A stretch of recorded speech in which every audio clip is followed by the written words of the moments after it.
the President of the United States.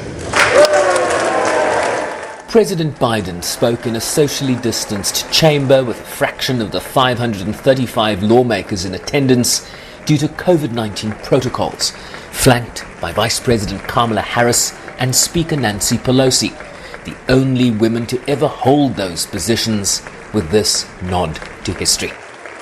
Madam Speaker, Madam Vice President,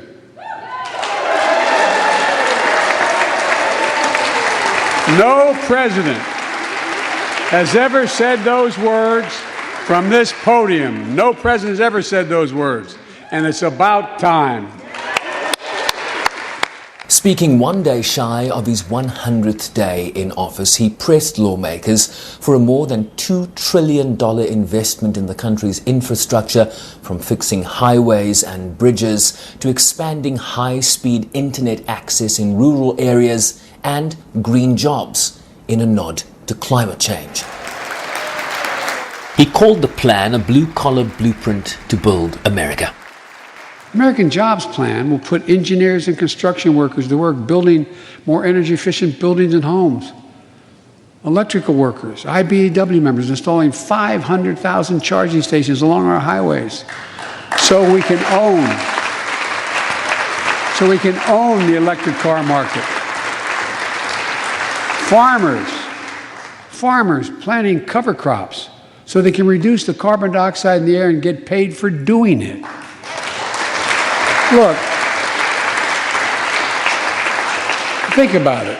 There is simply no reason why the blades for wind turbines can't be built in Pittsburgh instead of Beijing. He took a victory lap for the rapid expansion of COVID vaccinations in the country and the $1.9 trillion economic relief and stimulus package that he signed into law in March, with messaging geared directly at the American public as he added a $1.8 trillion families plan to the mix to make transformational investments in affordable childcare, family and medical leave, and free community college. I wonder whether we'd think, as we did in the 20th century, that 12 years is enough in the 21st century. I doubt it.